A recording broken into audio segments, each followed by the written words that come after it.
one of the things that I've learned about working in a sociocratic way is really that there's always more to learn from others. And I surely don't have all the answers, but I have been working in a company that has for 2 years now been organized in a sociocratic way, or how we call it, in a peer-to-peer fashion. And what I want to do in these next 20 minutes is really just share some of our experiences on this journey so far, and some of the things that we have learned, but also some of the things that we are still learning and still experimenting with, basically. And with that said, I would say, let's dig right in, and I will share my screen. Basically, I want to start just with the question of what's a sociocratic organization? And I think there are really a lot of different metaphors out there that you hear about this. I mean, I myself have basically seen it compared to both the human body, or let's say an organic ecosystem, and also the complete opposite of that. Basically an operating system of a machine, like a computer. But the metaphor that clicks most with me is one that a colleague of mine once used when describing how we at Nothing work together. He said that it was like a band. And I think this is a metaphor that fits very well. That sort of a sociocratic organization is like a band where everyone is master of their own instrument, but we're playing together as one, without sort of a hierarchical structure that determines the way in which the different instruments sound together, so to speak. Now, full disclosure, I myself have actually never played in a band. But I have played in an orchestra. And you might go now, okay, whoa, hang on. An orchestra is clearly sort of a system where you have a conductor who obviously conducts and basically directs how the different musicians should play together. But here's the thing. The orchestra that I was in actually didn't have a conductor. It was a school orchestra, and we had 2 teachers who would help and guide us, but the further on we got in our practice, the less they'd actually say and do. And actually, as we were playing, we, in most cases, or actually in all cases, didn't even have someone that was dedicated that would give the cue as to when we would start with a new piece or when we would continue after fermata.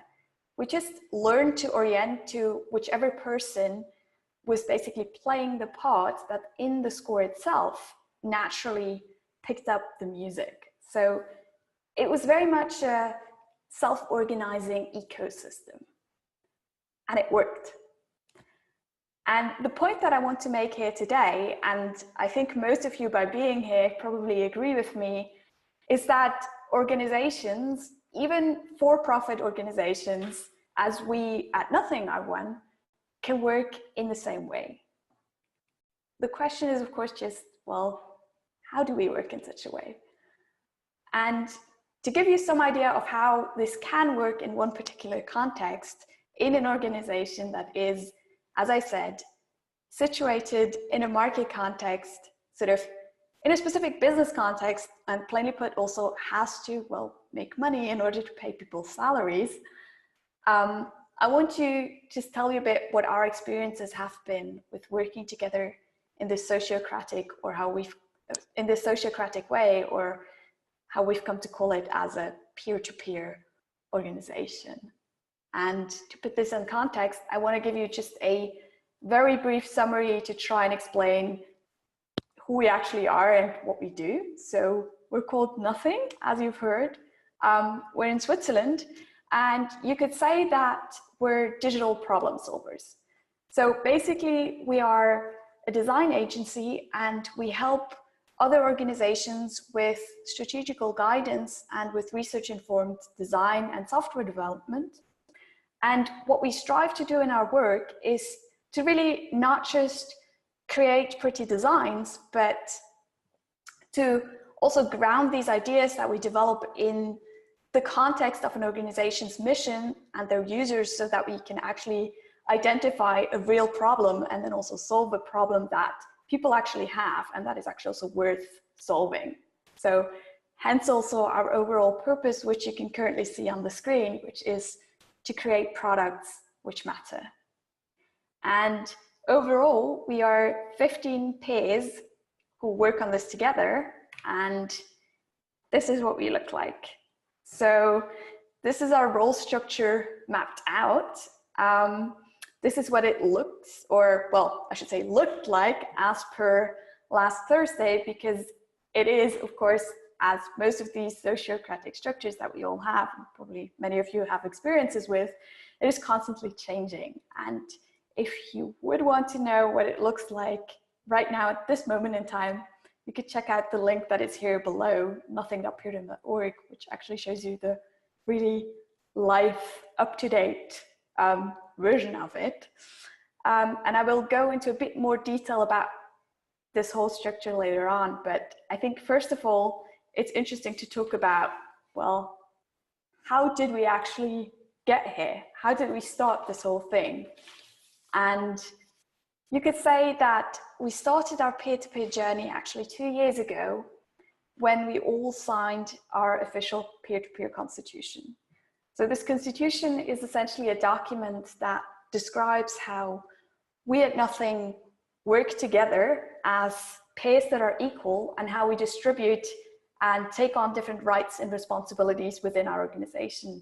So essentially it documents how we assign roles and how we create circles, so how this whole structure comes to be. And we all signed this on that day as basically a mutual agreement to mark that this was something that, this was an endeavor that we all wanted to embark on together. And next to this, what you could say sort of symbolic and in many ways performative act of putting our signature on this paper, we did something else at the same time. And I think this has come up in a few other sessions before. We did this really as a first step when we got into this, when we started this peer-to-peer journey, is we made all our salaries open to everyone in the company and actually introduced a new and transparent salary system. So a salary system that makes sure that the salaries that we have are actually now based on skills that people have and the work that they do or can do, and not on, let's say, good negotiation skills when you're discussing your contract. And it's also a salary system that is peer-based. So our salaries are set and discussed together with peers in the organization. So they're set together with the people who also know our work, and it also means that we will basically hold each other accountable.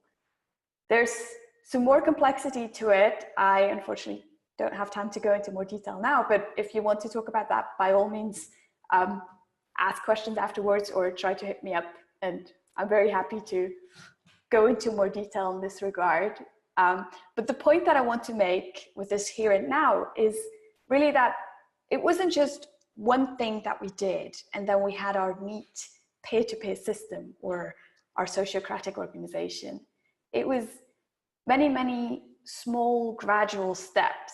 And while we all fondly think of this day back then, this moment when we signed our constitution as the start of our peer-to-peer system, it was of course not as simple as just flipping a switch. It was a gradual transition, and in small ways, it basically started years before our peer-to-peer times. And importantly, it is of course also ongoing. It's not just like, okay, we did it now we have circles and roles and we're done. It's something that is constantly changing. And I actually think one of the things that's characteristic of such a peer-to-peer or sociocratic way of working together is that you really learn to deal with fluidity and change and uncertainty, and also with things that sometimes when you look at them seem kind of as if they are actually contradictory. And for the rest of this presentation, I want to pick out just 2 key learnings that we have made on our journey so far.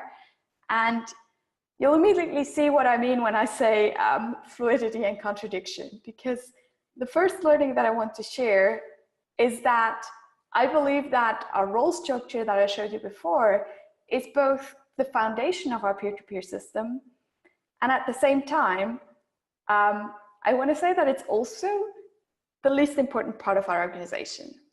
Or to phrase it differently, make it about your role structure, but also don't make it about your role structure.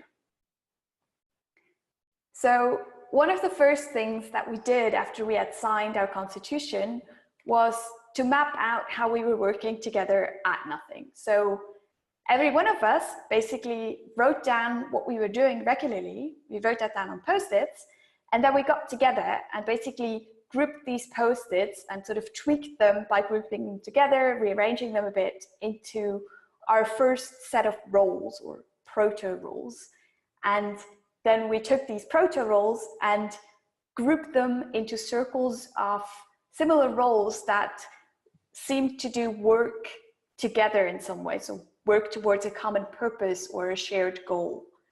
And sort of to give you an example, for instance, we had all the roles or proto-roles that were connected to communicating of or about our work and services towards the outside world, and we put these together and grouped them into our so-called outreach circle, which is the circle that is dedicated to communicating towards the outside world and doing, so to speak, outreach work.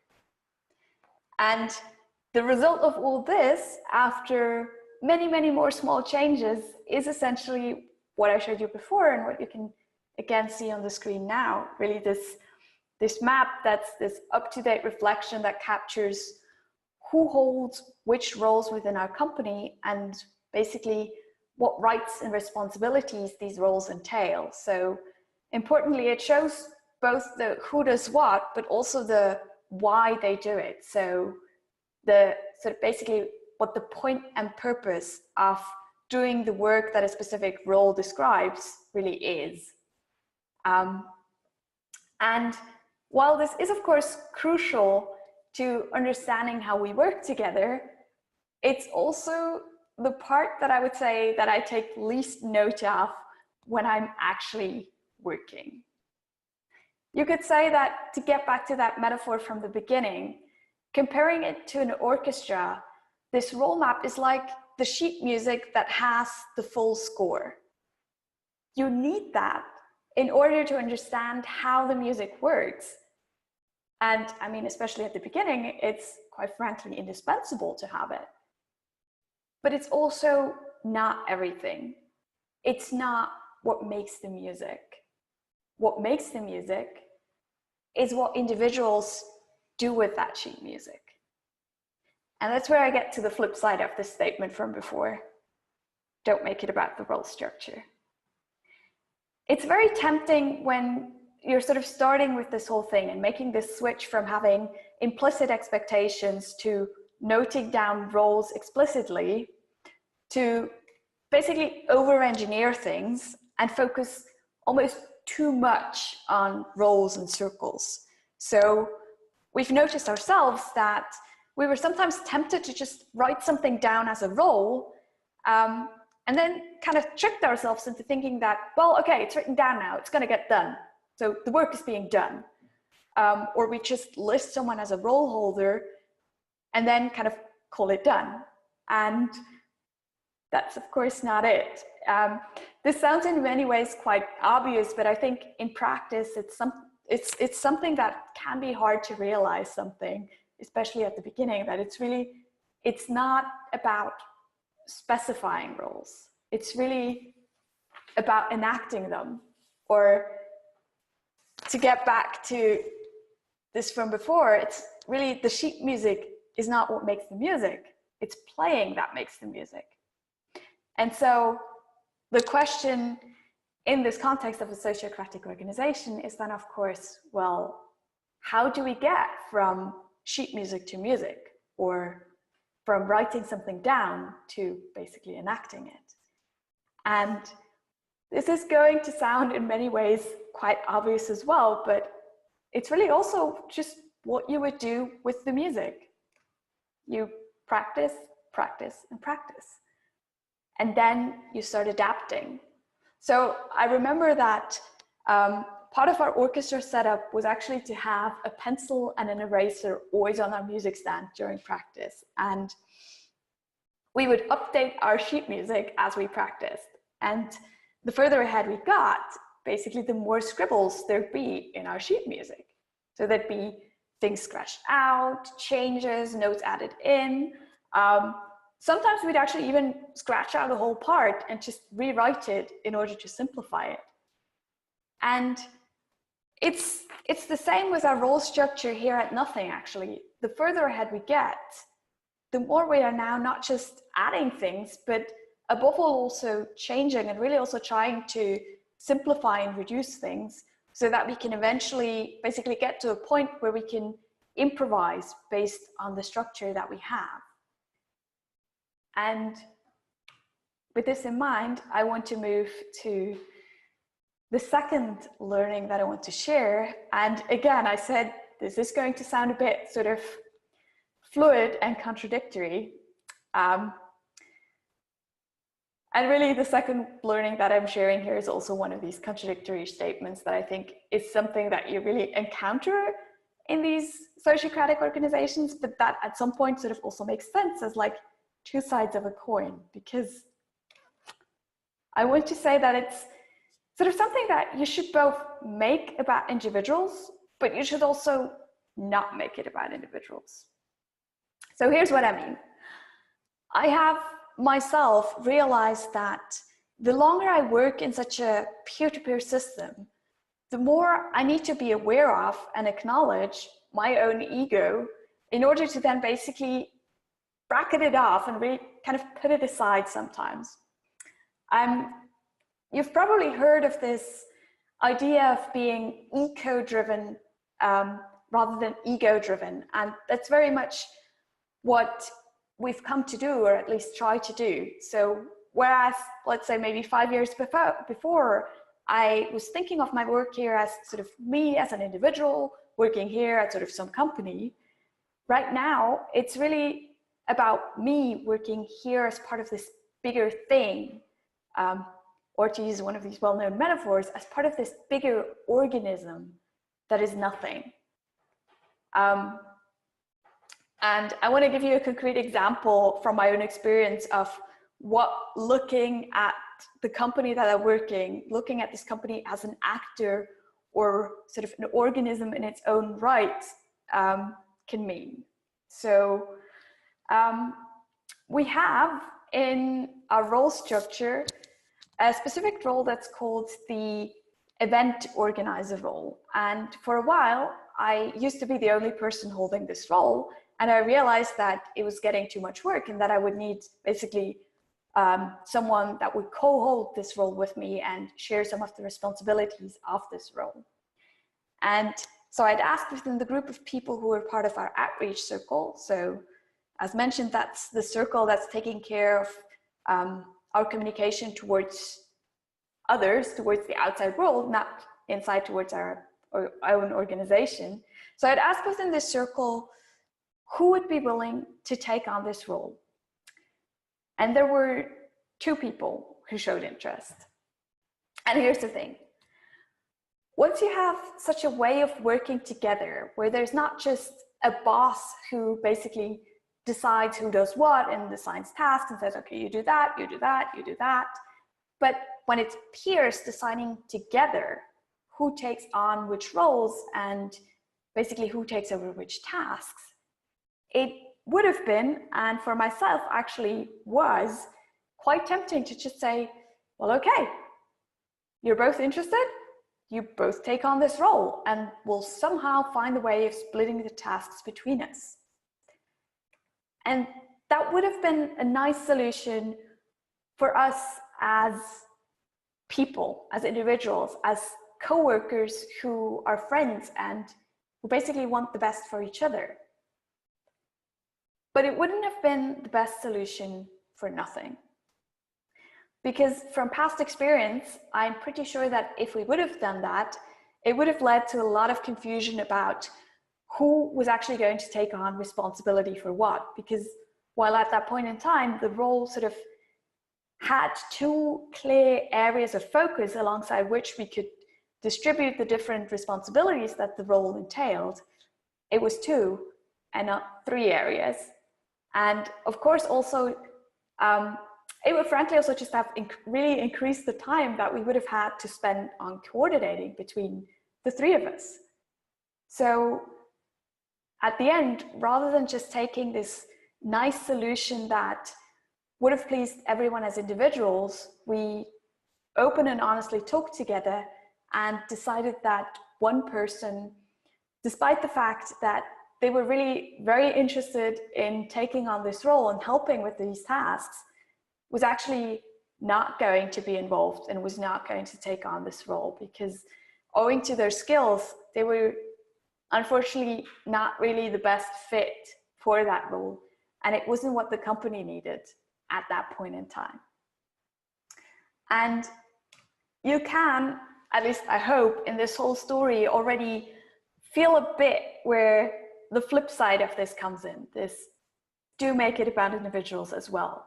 Because of course, we didn't just have sort of some kind of black box algorithm or some weird performance-based ranking that determined who would take on this role. We talked about it between us. And in this talk, we actually very much talked about our interests, skills, and also needs as individuals. And I actually have another example of when things are really more about individuals than roles. And this example nicely sort of allows me to come full circle to this talk right here and right now. And it's also something that shows that this line between the whole organization and the individuals in it, but also between structure and improvisation, is in practice not sort of as tight as we would often like to make it in theory. So if you were to check out our current map of roles and circles, you'd notice that there's a speaker role in this outreach circle that I've mentioned. And you'd also notice that I am actually not listed as a holder of that role at the moment. So it's a role that is about sort of public speaking on quote unquote behalf of nothing, so our company, but I'm not holding it, and yet I'm giving a talk here. And I'm doing this because, well, I'm not a role holder, I'm not doing this regularly, and I'm here now talking, in a sense, sort of much more as an individual that has experienced this whole transition of moving into this peer-to-peer structure. And I'm speaking here on behalf of all of that and not on behalf of just sort of any of the roles specifically that I'm holding in our organization as such. So I would say that in the end, working in a peer-to-peer organization is very much about striking this balance between how much you should define and how much you should improvise. So you need to define the whole structure, but you also shouldn't get too stuck on it. So the mechanism or the process as such is important, but it's also not about the mechanism on its own. At the end of the day, it's, for lack of a better word, about the mindset or the culture that you create. So if we think about the orchestra again, the best concert won't be the one where the musicians follow the score with really sort of mathematical precision.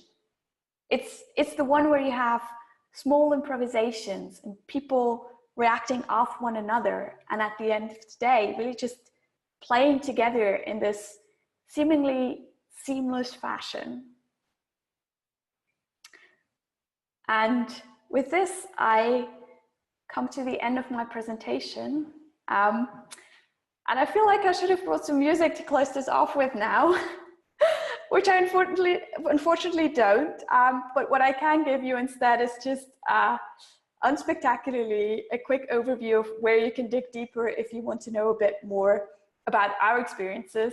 So the first thing that I have up here is a short URL to a case study that the lovely Katrin Schmitz has actually written about us, which covers some of the things that I've said just before, but it goes also into a bit more detail about other aspects of our journey. And it actually contains a bunch more links, so you can sort of use it as a bit of a snowballing thing where you can dig even deeper if you would want to. The second thing that I have on here is, as mentioned, our circle and role structure. You're very welcome to have a look at it and just click around and just see how we are actually organized. And it's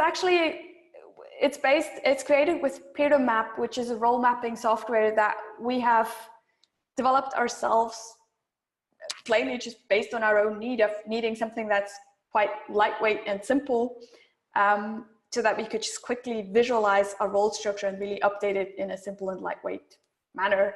And if you're interested in that tool itself, you could check out the second link there, about.peerdom.org. And the last thing that's up here is just my email address, because sometimes the best thing is just a direct exchange. Now we will have to dig. Can I ask? So maybe you mentioned, but how old is your agency? And I'm curious about how did you come to work as peer-to-peer? Is it as initiative came from several people or just one founder, co-founder? Mm-hmm. So to answer your first question, we're turning 20 this year. So we've been around for a bit, but obviously it's not all the same people here. And actually the initiative to go into this peer-to-peer or sociocratic way of working did come from our founder, who, well, basically before we did this, before we all signed our constitution, really also was our CEO. But what I find interesting is that, I mean, I don't know if things would have worked out as well if we would have done things differently. Obviously, I just know this experience. But while the initiative came from him, it wasn't sort of him giving us sort of a rule book and saying, okay, from tomorrow on, this is how we're going to do things.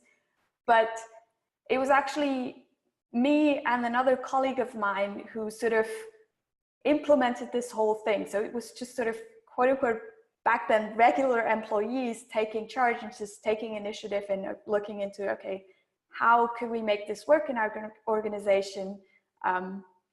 What's the best way of sort of moving everybody towards this and making sure that actually everybody understands these, well, in many ways you could say these new rules of how we work together. Does that... I have another trick question. But after target till. Hi, Lara. Hello. This is Rodrigo from Brazil. I talked before with Alex from Nothing. Oh. And yeah, last year we talked a little bit about Peer2Map. Yeah. So we try a little bit. You guys gave us access to the beta version. So I wonder how's it going, the development of the Peer2Map? Did it still, going forward? It's improving I mean, tell me more, please. Yeah, we're ongoingly working on it.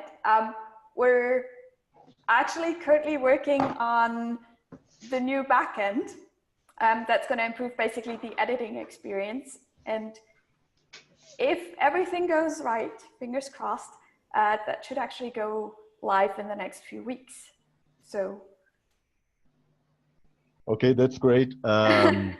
Please keep us posted on these developments. I think it's great to have one more tool and have this option, especially when it's very easy to edit. I really like this idea. Thank you. Okay, can I have my trick question? Mm-hmm. So it's for you, Lara, as one of the implementers. Anything you wish you didn't try? Any failed experiments? Oh, many things. I think one of the things that we really could have done better with is I don't have a clear solution for it right now, so I'm making this up on the spot. But basically, we had a moment where we started, I mean, we're an agency, so we work for clients. It's a bit like if you were here before for, I think it was Consendo, where they talked about the difficulty between doing consulting work and then suddenly getting people to, well, now you have to work on the organization. You have to basically do quote unquote internal work.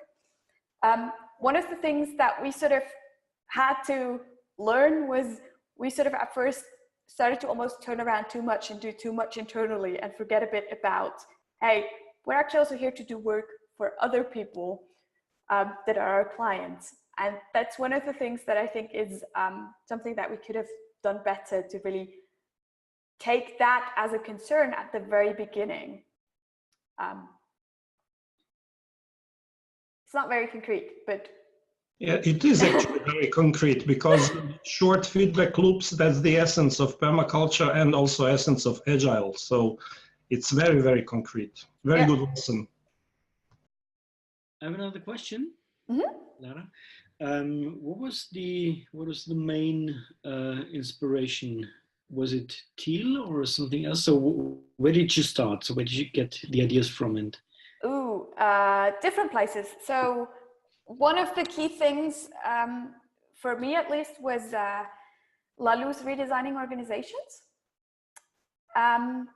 Then basically to really get things going and figure out how we would concretely implement it, we looked a lot at holacracy, because I think I don't actually like holacracy that much anymore now,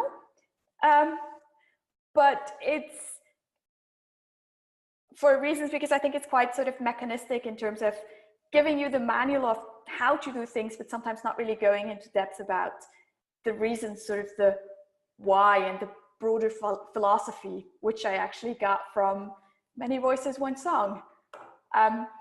But what was really helpful with the holacracy book, or quote unquote manual, is that it really gives you this sort of, yeah, kind of manual of like, do this, then do that, then do that. It's a really simple sort of recipe to follow in that way. Yeah, and mechanistic, I agree yeah, with you. So I think it's got its place, but there are also other sources. And so, yeah, as I sort of mentioned, another big influence was also Many Voices, One Song. It's a great book. Thanks. Which used the music metaphor too, right? This the people in the chat, you will have time to go back to that later. love the metaphor. It's just it's brilliant. That one, I'm sure. I know I'll steal it. Well, to be fair, credit doesn't go to me. It was really one of my colleagues who brought that up, and I was like, yes. Exactly. It's like, yes. Right, and yeah, we were bouncing around quite a bit in the Many Voices, One Song sort of theme. Yeah, and everybody sings differently, and that's what music is, right? It's yeah, beautiful. Many different things coming together and being better than just one.